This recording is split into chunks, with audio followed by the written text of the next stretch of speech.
Desligue o ruído e conecte-se aos factos. Temos 10 estadias num dos hotéis de luxo Alma Lusa na Comporta. 2 adultos, 2 noites. Assine hoje o Observador com até 58% de desconto e habilite-se a ganhar. Tudo em observador.pt.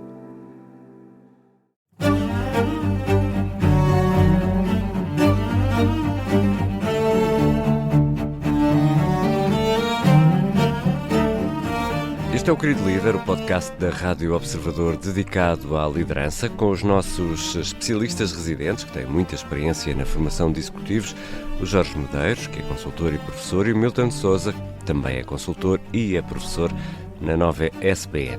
E esta semana vamos falar sobre ambition, uma palavra em inglês que aglutina ambição e humildade.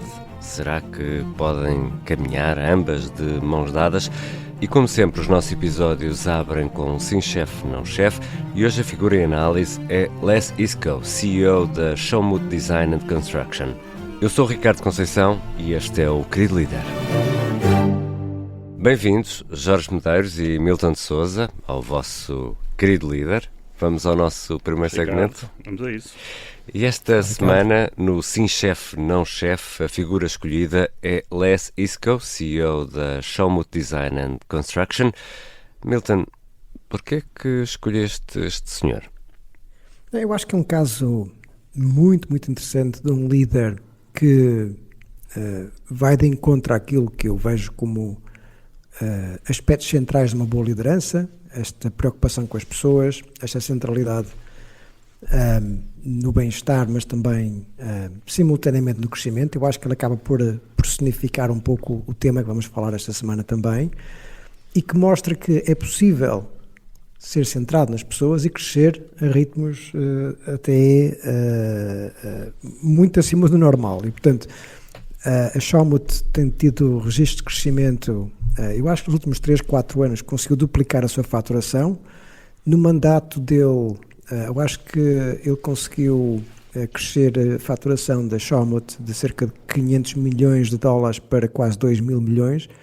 E, portanto, tudo isto focando muito naquilo que é a preocupação permanente que ele tem com as pessoas, e que se traduz depois em práticas muito concretas, num setor que não é muito dado a esta abordagem mais de empowerment e de autonomia, que é muito centralizado e autocrático tipicamente.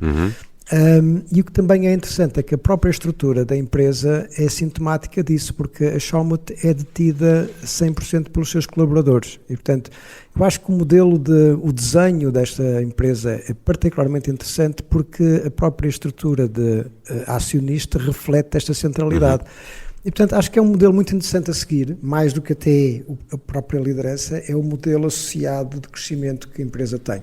Há mais uma nota ou outra que eu queria partilhar relativamente àquilo que é a inteligência artificial, mas desde já um sim chefe para o Les Isco, que eu acho que é um excelente exemplo de liderança. E tu, Jorge, merece-te um sim chefe ou não chefe? Sim, há aqui várias coisas que merecem um sim chefe, mas acho que há algumas notas importantes. Por exemplo, esta ideia de a empresa ser 100% detida pelos empregados é anterior à vinda do Les Isco.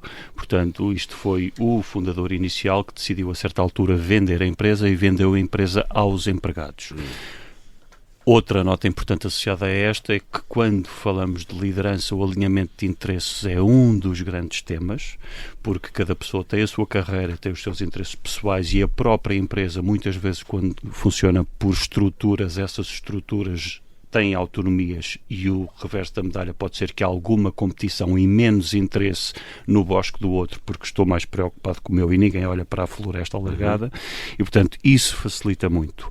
Notas importantes do ponto de vista pessoal. Portanto, o Les Isco herdou isto, manteve, mas do ponto de vista de liderança há várias notas práticas muito importantes. O Milton já referiu a preocupação com as pessoas, não despediu ninguém.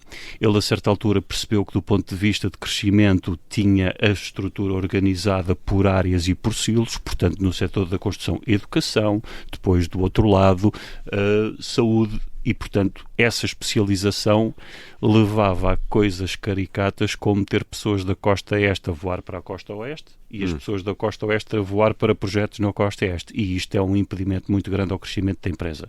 O que é que ele decidiu fazer? Mudou radicalmente esta estrutura mais verticalizada para uma estrutura matricial com vários polos no país. E, portanto, para não perder todo este conhecimento agregado, o que faz é os especialistas por área e por setor vão visitando os projetos à medida que deles há necessidade. E, portanto, na liderança não é de todo fácil implementar uma mudança tão grande como esta. Ele foi bem sucedido e há aqui algumas boas práticas que podem levar a uma boa reflexão. Do ponto de vista de comunicação, ele não decidiu e implementou. Foi consultando reiteradamente todos os stakeholders internos, portanto os acionistas da empresa que são os empregados, para perceber, para sensibilizar, para alterar e só depois implementou. E outra nota importante é que ele, quando decidiu finalmente implementar a estrutura matricial, foi nas vésperas, 2 ou 3 meses antes da Covid. Portanto, teve de ficar tudo em suspenso e quando retomaram, não despediu ninguém, e quando retomou o tema da matriz, já foi outra vez recalibrado com os ensinamentos que aprenderam. Portanto, muito foco nas pessoas, muito foco também na sensibilidade, olhar para os problemas de frente do ponto de vista de doença mental, muito prevalente na indústria da construção, e ele implementou uma série de medidas concretas para acompanhar no terreno com sensibilidade e abrir o microfone para todas as pessoas falarem. É o sim, chefe. Absolutamente. Milton, querias ainda acrescentar uma nota? Queria acrescentar 2 notas rápidas. Uma, complementando o que o Jorge disse, que é extremamente importante. Não basta falarmos de comportamentos. Eu tenho que desenhar a estrutura da organização no sentido da cultura de trabalho que quero criar. E, portanto, ele teve cuidado de fazer esse alinhamento. Isso é extremamente importante. E, mais uma vez, até nós temos vindo a falar sobre isso, a importância de envolver as pessoas para criar este sentimento de justiça na forma como o processo é conduzido, para que depois se comprometam com a mudança. Última nota, esta centralidade nas pessoas refere-se até nas opções tecnológicas que fazem. A Shawmut implementou um sistema de IA preditiva centrada na segurança das pessoas no estaleiro, que consegue, a partir das condições meteorológicas, da avaliação daquilo que são os diferentes turnos de trabalho, da carga de trabalho, da maquinaria envolvida, prever aquilo que poderão ser os riscos de acidentes graves nos diferentes estaleiros. E ao usar essa tecnologia, está também a dar poder ao diretor de obra para, no local, se for necessário suspender a obra, suspende, para que consiga garantir a segurança dos seus colaboradores. E, portanto, quando nós temos uma matriz de pensamento que parte da realidade das pessoas, as opções tecnológicas que fazemos vão ao encontro disso também.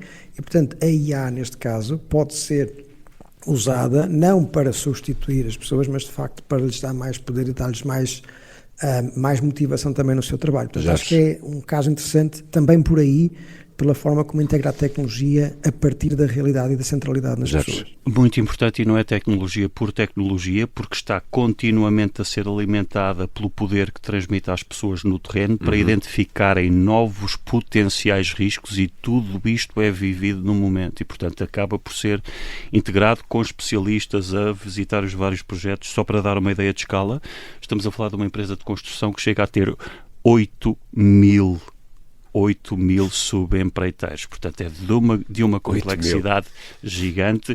E uma outra nota do ponto de vista de inclusão, uma grande preocupação com a inclusão, e também usam um algoritmo para quê? Para fazer um emparelhamento das pessoas, uma espécie de mentoria. E qual é aqui a ideia do algoritmo? É tentar mitigar os vieses cognitivos na seleção, se for feita de uma forma mais humanizada. Portanto, está feita a análise desta semana. Para a semana será o outro protagonista. Agora vamos ao tema central desta semana. E esta semana vamos falar de ambition, uma palavra em inglês que junta ambição e humildade. Milton, estas duas palavras são incompatíveis ou compatíveis? São compatíveis, tendo uma tensão entre elas, não é? Já agora, Ricardo, se te ajudar, também podes dizer umbição, também é possível usar a versão portuguesa. Sim. ambição. Fica ainda mais estranho, mas é mais fácil de perceber. Fica ainda mais estranho, ambição.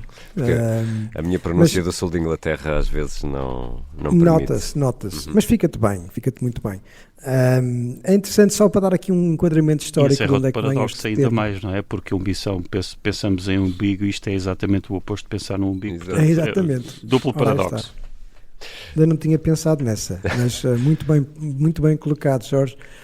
Isto de facto, trabalhar aqui em parelhas tem esta vantagem. A origem do termo, né? É difícil sempre localizar exatamente onde é que isto vem, mas contam as histórias que aparentemente foi uma senhora chamada Jane Harper da IBM, que tinha vindo da Bell Labs no passado, em que aparentemente os engenheiros falavam sobre este conceito de ambition, no sentido de enfatizar a importância de terem esta ambição de serem o melhor que podiam em termos da sua capacidade intelectual e de resolver problemas, e ao mesmo tempo terem um espírito colaborativo, livre de egos, para reconhecerem também naquilo que não sabiam, para poderem aprender. E, portanto, a origem, mais uma vez, como sempre, Ricardo, desculpa, vai ter a engenharia, é sempre assim. Estás aqui rodeado de engenheiros e, portanto, tens ainda que vou a tempo, isso. ainda tempo. Ainda vais a tempo. Incluindo o convidado. E, portanto, Exato. Incluindo o convidado. Mais tarde, o Bill Taylor, que era da Fast Company, o fundador da Fast Company, acho que se calhar foi ele que popularizou muito este termo e a tendência passou a ser aplicada mais no contexto da liderança do que propriamente no contexto da engenharia, mas tem a ver de facto com a capacidade do líder. Ter humildade para saber as suas limitações e os seus erros e onde é que tem que aprender e evoluir, mas que isso não seja impeditivo de mostrar simultaneamente uma grande ambição para transformar e para atingir metas ambiciosas e difíceis. E, portanto, esta simultaneidade entre os dois que nós pedimos às lideranças e que é muito difícil de encontrar, até porque nós falamos já do efeito de hubris, não é? Quanto mais sucesso temos, mais difícil é mantermos-nos humildes. Exato. E, portanto, esta é a grande dificuldade que o termo implica. E Jorge, isto precisa mesmo de um equilíbrio de precisão nuclear, porque qualquer uma delas em demasia, ambição ou humildade, pode provocar desequilíbrios com más consequências. E lá voltamos ao Aristóteles e à média dourada, não é? Nem tanto ao mar, nem tanto à terra, para misturar aqui as coisas. Não, isto é marketing. Isto é marketing porquê? Porque esta amálgama de termos é sonante, fica no ouvido, dá para vender livros, etc. Mas o tema não é novo. Na literatura académica há muita coisa publicada sobre o papel da humildade e, obviamente, quando se estuda a humildade na liderança, não é do pressuposto de que a liderança é ineficaz ou não consegue mobilizar ou não é ambiciosa. Até porque não são antónimos. Nós, na sessão anterior, no último episódio, falámos de alguns paradoxos ou aparentes paradoxos, e aqui o oposto da humildade não é ambição, depende do contexto, mas pode ser arrogância, uma pessoa autocentrada. Aqui a ideia é esta ambição, e acho que há aqui 2 pontos centrais, há mais, mas enfim, não temos tempo, 2 pontos centrais. A ambição é focada na organização e não na escalada pessoal. Portanto, é muito mais direcionada para servir do que propriamente para se servir a si próprio. E quando falamos desta humildade, que também tem vários graus, há vários patamares, um dos patamares é a escolha deliberada do líder de se vulnerabilizar ao feedback que vem de todos os lados.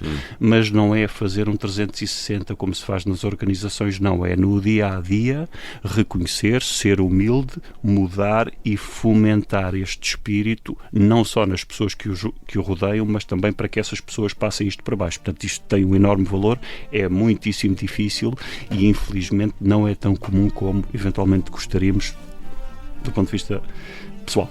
E é com esta análise desta palavra ambição, vou dizer mais assim, de forma mais aportuguesada, que terminamos o episódio desta semana do Querido Líder. Na quinta-feira vamos publicar a conversa com o nosso convidado, como é hábito, as conversas são publicadas às quintas e o nosso convidado é José Vieira de Almeida, Senior Retail Consultant e Board Advisor da Buena Vista Equity Partners, e aqui fica um aperitivo da conversa. percebi que o que me motivava era resolver problemas. E, portanto, toda a minha carreira, praticamente, que descreveu brevemente no início, todas as funções que tive foram de resolução de problemas. Portanto, nunca me deram um cargo de uma coisa que estava a funcionar bem. Quer dizer, aliás, ao princípio pensavam que eu tinha sido castigado ou uma coisa, porque que mal é que tu fizeste? Mas de facto foi sempre esse que eu gostei.